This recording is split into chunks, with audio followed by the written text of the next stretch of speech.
Hello everyone, and welcome to the Dice Commando YouTube channel. I'm Andrew, with you here as always. This is the Commando Cast, a video cast about all things Star Wars Destiny. This video and others like this one are possible thanks to viewers like you. Please show your support with a like and subscribe, and be sure to hit the bell notification icon so you don't miss any new videos. If you want to get involved with the channel, consider becoming a channel member. There are many benefits to channel membership, including access to our Discord, exclusive deck tech and strategy videos, and the opportunity to help create channel content. I want to sincerely thank all our channel members, as I truly couldn't do this without your support. You guys rock. Go Commando. Now that's a tasty burger. This week, ARH brought us their take on the royale with cheese.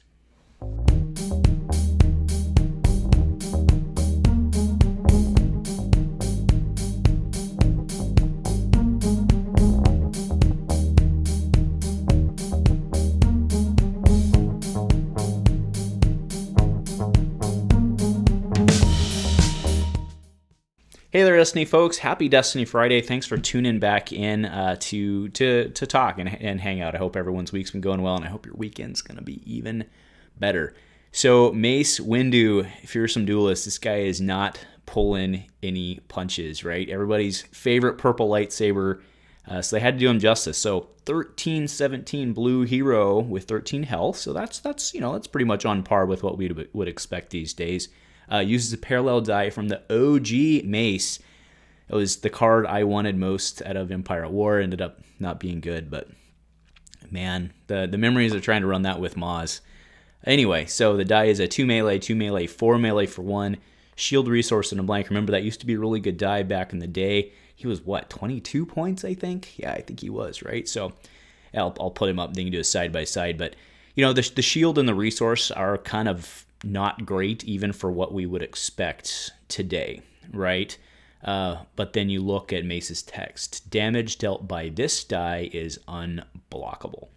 He also has the power action, resolve one of this character's character dice showing damage. If a character is defeated this way, return that die to your pool showing the same side and resolve it again for free.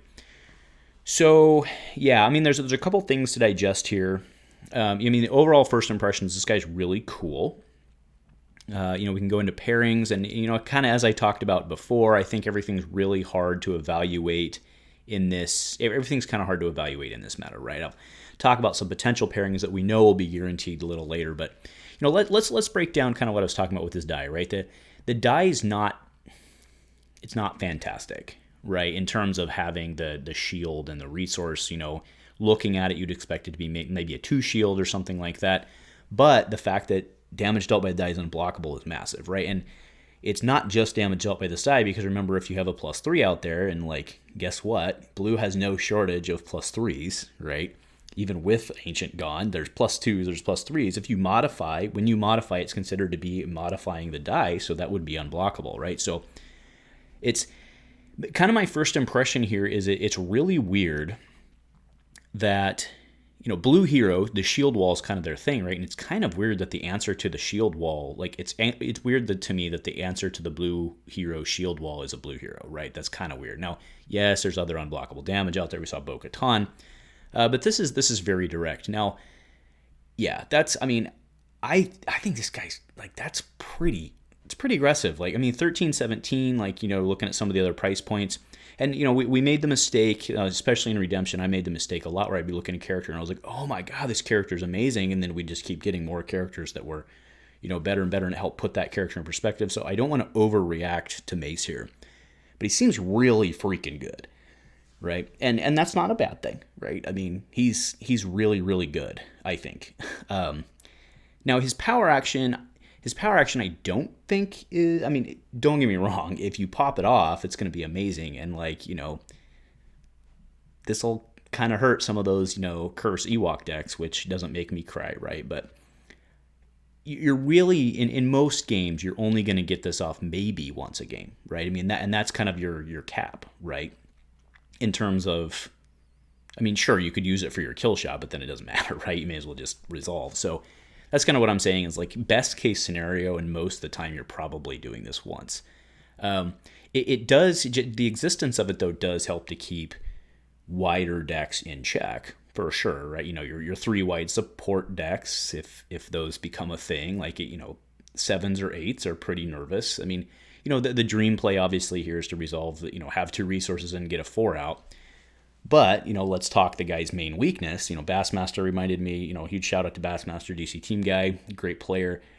Kept reminding us this week that, if Mace's dice get removed, he's kind of just a dude. Because he doesn't do anything else. Like, we've become used to people having power actions that do something or effects that do something. And all of this guy's toys are around his dice. So Bassmaster's point is fair. Now, I'll give him 1.5 on that, right? Because most characters, if you remove their dice, suck. But, like I mentioned, usually they can do something else, bring something else to the table. Quite literally, they bring something else to the table. So, that is interesting, right? That if you're able to get both of his dice, but there are tools for that, right? There are ways to roll in dice that have been removed, right? You still have United We Stand, because that set's going to be with us forever, apparently, right? But no, so you can still United We Stand with him. So there are options there. Now, for as far as United We Stand goes, playing mono, like, I don't think that's actually the horrible thing. So the combo I'm most worried about with this guy is, you guys may recall, this might have even been a year ago, right? I was playing Big Yoda and Sifo-Dyas. And it probably was about a year ago. It was, FA meta. I was playing Big Yoda, Sifo-Dyas, came out to 30 points. And the main play in that deck was basically just to kind of shield wall and draw like crazy until you could set up Neiman, draw closer. And Neiman, have Neiman on and then Apt Lesson, draw closer, right? That's really the play, right? And remember, Neiman is Spark of Hope, draw closer is Spark of Hope, Apt Lesson is Faltering Allegiances. So those, spark until ARH 5, when we would presumably lose Spark of Hope, we've got that to contend with. And that is no joke, right? Because remember, what Sifo does is he lets you draw, and then you can try and draw in, and even if you've had to reason, because you can still draw closer earlier for more, because it's still resolved, right? It's doing his die. So it's no joke here, right? And if, presumably, if you could do a Taru strike or something like that, and anyway, the other point with Sifo-Dyas is you have a point left, because Sifo-Dyas is 9/12, you have a point left over for United We Stand. Sifo-Dyas is not a fantastic character on his own, but if you're throwing around potentially 6 to 8 unblockable damage, it doesn't suck, right? Because the great thing about Apt Lesson is that you can turn the die and then do what you want. So, right, Mace rolls out, he rolls a 2 and a shield. They don't take your shield away because they don't necessarily need to. Now, obviously, after you get Apt Lesson a couple times, you're probably going to figure that out. But, still, I mean, you're going to take the 2 before you take the shield, right? That's my point here, right? So, this guy's really scary, right? That combo, I mean, that's the first. There's probably other stuff coming out of this, but that combo's something. So, yeah, we'll have to see how this all plays out. But Mace is pretty scary. I am a little concerned that his ability might be kind of limiting to their future design. But I mean, they can always give him more points or nerf him or whatever, right? It's just that, every weapon you make with modifier, that's the thing, right? Is you used to use, I mean, modifiers allow for weapons to be designed kind of with a level counter, because then they need base sides, and every single weapon that has a modifier now, you have to ask, how does that pair with Mace, right? I mean, I think that's a fair statement.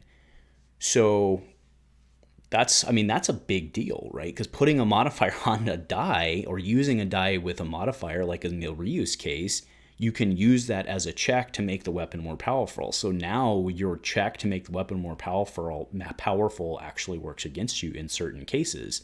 So I think the design limitations that Mace potentially brings to future sets is not insignificant.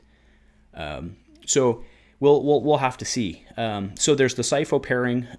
I do think you really like him with yellow as well, because yellow's got big stuff, like big upgrades. But honestly, I think trying to go the apt lesson thing with him, which probably works better in the mono blue, works. Now, you could try red with him. It's probably going to end up being like a red support character, though, in that case, right? Because you have, like, I don't know, you could, like, let's say you try and Wookiee tribe him or something, right? That actually comes out to 14 points, right? So it's not, but you see what I'm saying, right? Kind of in that lines where you're trying to, like, play red so that there's somebody who can take hits for him. So maybe that's your play, because there's some pretty good red. But the thing is, so I was going to say, like, the new Riot Baton, right, is actually all base sides. So, because, like, that's the thing, is, like, you actually want modifiers in many cases. I mean, I realize they work against you because, you know, to Bassmaster's point, they're going to try and remove his dice. And once they remove his dice, he's worthless. And then if the same thing that they're doing is removing the dice is also leaving you stranded with modifiers, then you're going to have a bad day. So I get it. So yeah, I mean, I can definitely see in testing where he may be fine, right? So I think we just have to trust him and see where the chips land. But I think it's perfectly reasonable to look at this guy and be like, oh boy. Yeah. So anyway, I do love the fact that the big, like, I'm really liking the reuse dice thing, right? We're seeing a lot of them so far. I think that means a lot to people. It's nice to know that, like, I can just go crack open my old Mace die and they match. Because those dice, I'll be honest, they didn't get rolled a lot. Like, I tried to use them and it just didn't work. And, like, now I get to go roll them. Right? That's pretty cool. So anyway, that's going to do it for, I mean, let's just talking about Mace today. So I just want to kind of give my impressions, because when big guys come to the table, I want to talk about them. And Mace is really, really, really cool. It's really, really cool. I wonder if we're going to, I wonder if there's going to be like a 15-point Jango he can pair with, and then like a -2 plot where, like, Jango doesn't have a head. All right. Anyway, that'll do it for today. Thanks, folks, for tuning in. Let me know what you guys are thinking about Mace. What other pairings can you come up with, like on the red side? Like, are you trying to do him with like a red control thing or whatever? So anyway, folks, let me know what you're thinking, what you're looking for this weekend. If nothing else, go Commando.